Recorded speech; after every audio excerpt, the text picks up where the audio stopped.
Bismillahirrahmanirrahim. Assalamualaikum warahmatullahi wabarakatuh.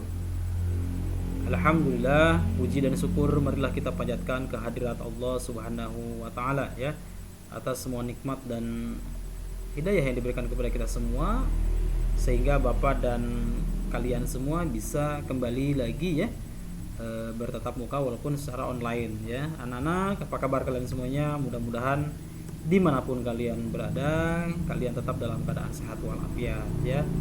Selalu menjaga kesehatan masing-masing dengan cara menerapkan protokol kesehatan sehingga kita terhindar ya dari berbagai macam penyakit.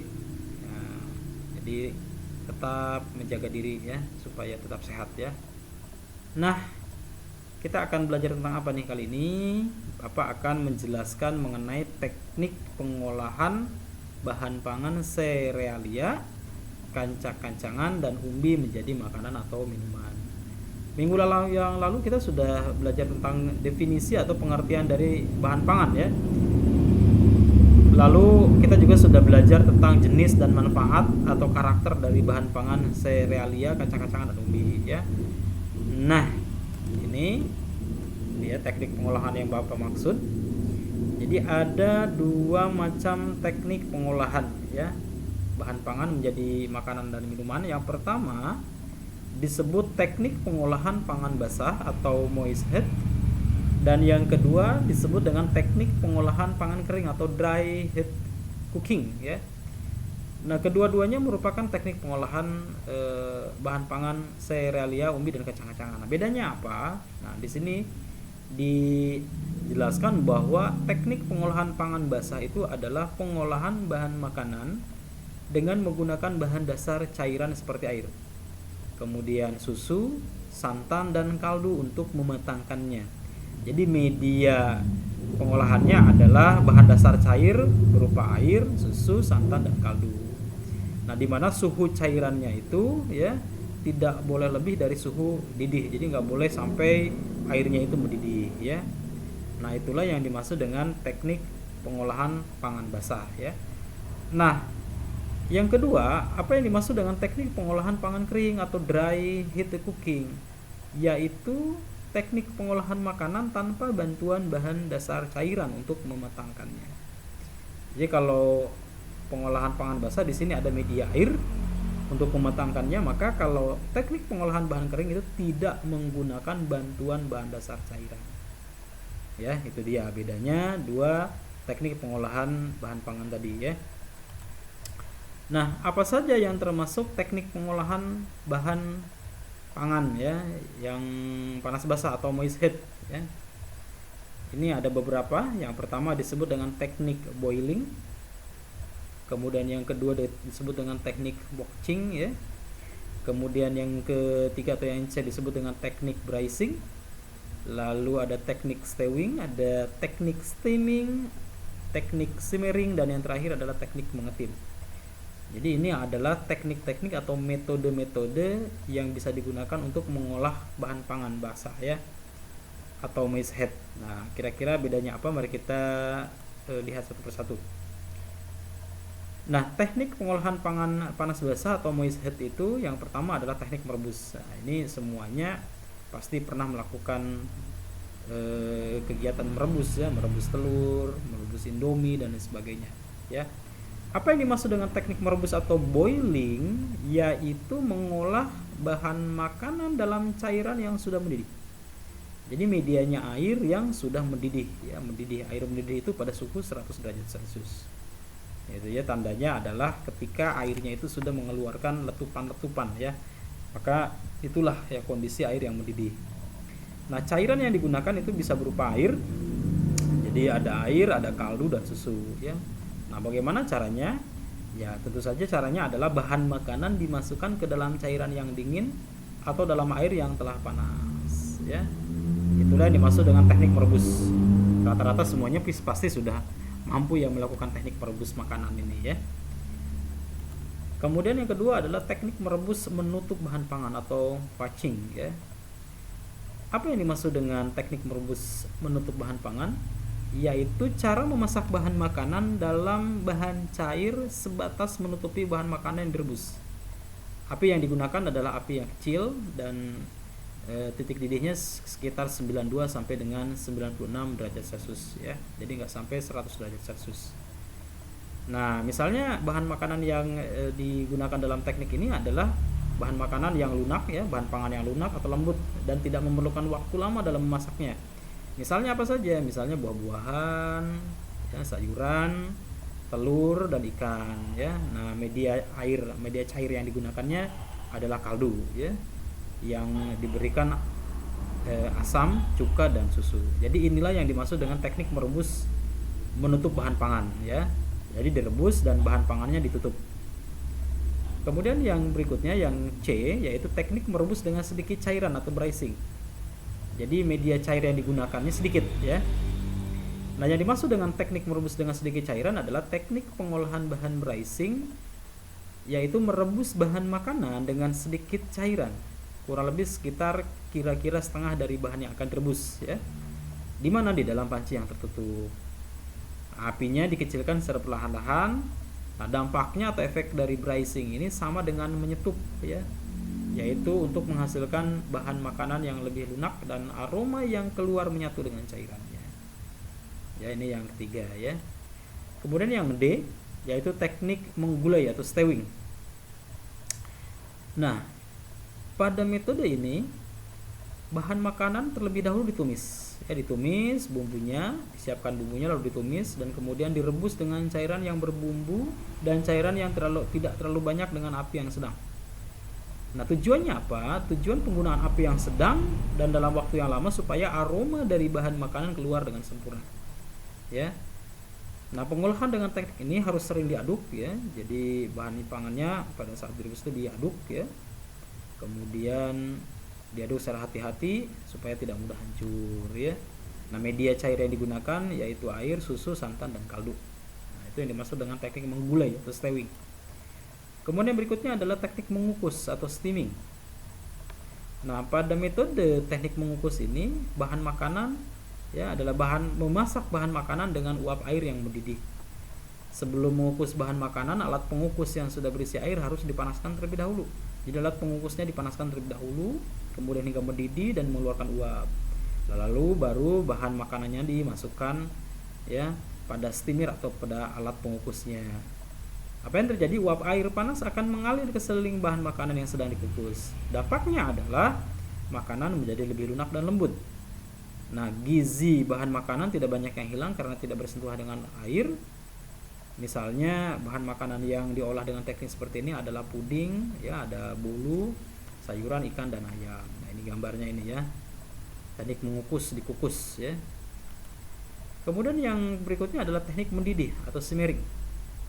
Merupakan teknik memasak atau mengolah bahan makanan dengan saus atau bahan cair lainnya yang dididihkan terlebih dahulu.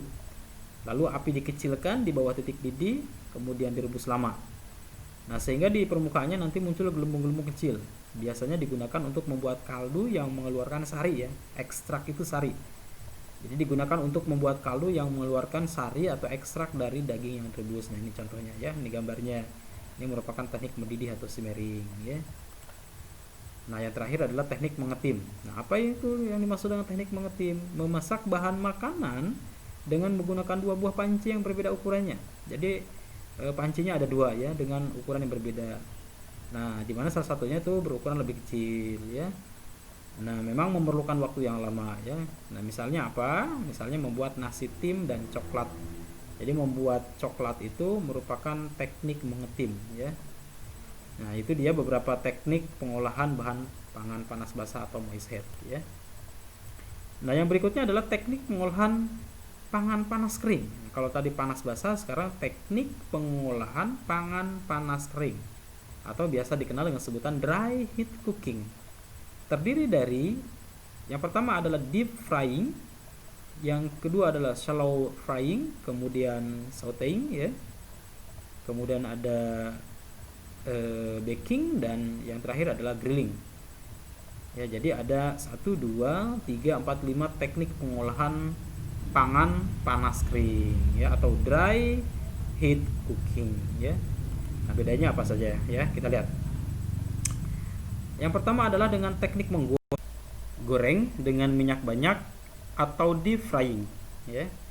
Jadi ini merupakan teknik pengolahan pangan panas kering atau dry heat cooking yang pertama ya, yaitu dengan teknik menggoreng dengan minyak yang banyak atau deep frying. Apa sih maksudnya? Yaitu cara memasak bahan makanan dengan menggunakan minyak atau lemak yang banyak hingga makanan benar-benar terendam sehingga memperoleh hasil yang kering ya. Nah, perhatikan gambar ini. Nah, kalau kalian misalnya sering jajan gitu ya, jajan beli kentang goreng atau yang lainnya, nah ini merupakan salah satu cara menggoreng ya dengan minyak banyak ya, digoreng ya. Itu masuknya teknik pengolahan panas kering atau dry heat cooking ya. Nah, misalnya digunakan untuk berbagai bahan makanan termasuk buah, sayuran, daging, ya, unggas, ikan, itu rata-rata itu digoreng ya dengan minyak yang banyak. Gorengan termasuk ya, kentang, goreng pisang dan lain sebagainya ya. Pasti sangat paham lah ya dengan teknik menggoreng dengan minyak banyak ini ya. Nah, pada metode kering ini karena dipanaskan dalam suhu yang tinggi, maka akan terjadi perubahan tekstur. Ya, perubahan tekstur, struktur ya, kemudian warna dan rasanya ya. Ketika misalnya bahan pangan tadi digoreng dengan menggunakan minyak yang banyak, maka efeknya adalah kita akan merasakan ada perubahan tekstur ya, lebih kering, lebih renyah gitu ya. Kemudian warnanya juga berubah, misalnya kalau menggoreng berbagai macam bahan pangan ya, menggoreng pisang, menggoreng kacang, menggoreng umbi gitu ya, maka terjadi perubahan warna. Begitu pula dengan rasanya gitu ya. Nah, pada proses pengolahan dengan metode deep frying ini dampak negatifnya adalah kandungan gizi dari bahan pangan yang digoreng dengan minyak banyak itu akan menjadi rusak. Dengan kata lain, anak-anak akan berkurang nilai gizinya ya, itu. Tetapi kandungan energinya justru akan tinggi karena mengandung banyak lemak tadi yang berasal dari minyak ya. Itu. Kemudian kandungan vitamin biasanya juga lebih sedikit atau malah hilang. Jadi memang ada dampaknya ya, ada dampak positif, ada dampak negatif ya. Dampak negatifnya adalah tadi ya, jadi kandungan gizinya dari teknik menggoreng dengan minyak banyak itu adalah nilai gizinya menjadi berkurang ya. Nah, selanjutnya adalah teknik pengolahan pangan panas kering atau dry heat berikutnya adalah teknik menggoreng dengan minyak yang sedikit atau shallow frying. Nah, kalau yang tadi minyaknya banyak. Nah, kalau yang ini teknik yang digunakan minyaknya sedikit ya. Apa itu? Yaitu suatu proses menggoreng yang dilakukan dengan cepat dalam minyak goreng yang sedikit pada wajan yang datar dengan bahan hanya satu kali dibalik. Nah, ini gambarnya misalnya memasak seperti ini ya. Minyak tetap menggunakan minyak tapi sedikit ya. Nah, pada teknik menggoreng dengan minyak sedikit ini, bahan makanan tidak akan menjadi terlalu matang. Ya, asam amino yang terdapat pada bahan makanan akan tetap berada meskipun protein akan menyusut dan juga akan kehilangan beberapa jenis vitamin B. Ya. Jadi asam amino, nilai kandungan gizi yaitu berupa asam amino di dalam bahan pangan yang dimasak dengan minyak yang sedikit itu tetap ada ya, walaupun tadi protein, beberapa jenis vitamin juga akan menyusut ya. Kemudian yang berikutnya teknik pengolahan bahan pangan panas kering atau dry heat cooking berikutnya adalah teknik menumis atau sauteing ya. Nah, ditumis ya, menumis. Nah, rata-rata kalau para siswa perempuan tentu saja ya pernah lah ya melakukan berbagai macam teknik-teknik ini ya, termasuk menumis ya. Apa sih yang dimaksud dengan menumis itu? Yaitu teknik memasak dengan menggunakan sedikit minyak olahan yang dikerjakan dalam waktu sebentar dan cepat dengan cara diaduk-aduk serta ditambah sedikit cairan sehingga sedikit agak berkuah atau basah ya.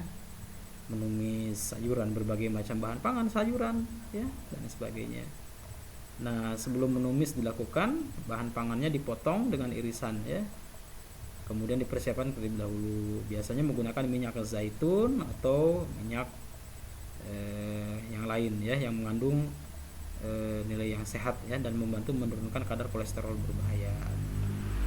Nah, itu teknik menumis.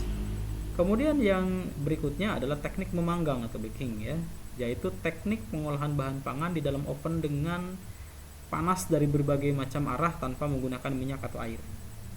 Jadi dalam oven ini ada beberapa jenis. Ada memanggang kering yang pertama, yaitu ketika memanggang dengan oven maka bahan makanan akan mengeluarkan uap air, sehingga uap air ini kemudian akan membantu proses pemasakan bahan makanan. Biasanya digunakan untuk produk pastry dan roti ya, juga digunakan untuk memasak daging, ikan dan lain sebagainya ya. Ya rata-rata roti ya, pasti paham betul ya bagaimana memanggang roti ya. Kemudian yang berikutnya adalah memanggang dalam oven yang menambah kelembaban. Ketika memanggang bahan makanan, masukkan wadah berisi air yang akan mengeluarkan uap air yang masuk ke dalam oven, menyebabkan kandungan air dalam bahan makanan bertambah dan akan menambah kualitas makanan. Penerapan teknik dasar baking dapat digunakan pada berbagai bahan makanan. Ya. Kemudian yang berikutnya adalah memanggang dalam oven dengan menggunakan dua wadah. Wadah yang pertama berisi bahan makanan dan wadah kedua berisi air ya. Lalu wadah pertama dimasukkan ke dalam wadah kedua sehingga panas yang sampai ke bahan makanan lebih lambat. Sehingga dengan demikian tidak akan mengakibatkan panas yang berlebih dan dapat mengurangi kemungkinan makanan terlalu matang. Misalnya di dalam pembuatan puding karamel ya. Nah, itu dia anak-anak, sedikit penjelasan dari Bapak mengenai beberapa teknik pengolahan bahan pangan ya. Di buku kalian itu sudah ada ya. Silakan dibaca saja, dan Bapak berharap kalian membuat resume atau rangkuman setelah ini ya. Boleh dari tayangan ini atau boleh juga dari buku paket di buku kalian masing-masing ya. Nah, silakan kalau misalnya nanti ada yang mau bertanya, silakan bertanya di kolom komentar. Bapak senang sekali ya. Nah, Bapak harap kalian bisa belajar mandiri di rumah ya. Bapak hanya sebatas menjelaskan seperti ini karena memang situasinya sangat tidak mendukung ya. Jadi Bapak berusaha untuk membuat penjelasan melalui konten pembelajaran ini ya. Nah, jadi jangan lupa tugasnya yaitu membuat resume dari materi teknik pengolahan saja. Ya, membuat resume dari teknik pengolahan di buku catatan masing-masing. Tidak perlu untuk kali ini tidak perlu dikirim ya ke link tugas ya. Cukup pada buku catatan masing-masing saja. Ya, sekali lagi terima kasih atas perhatiannya anak-anak. Nah, Bapak tutup dengan billahi taufik wal hidayah. Wassalamualaikum warahmatullahi wabarakatuh.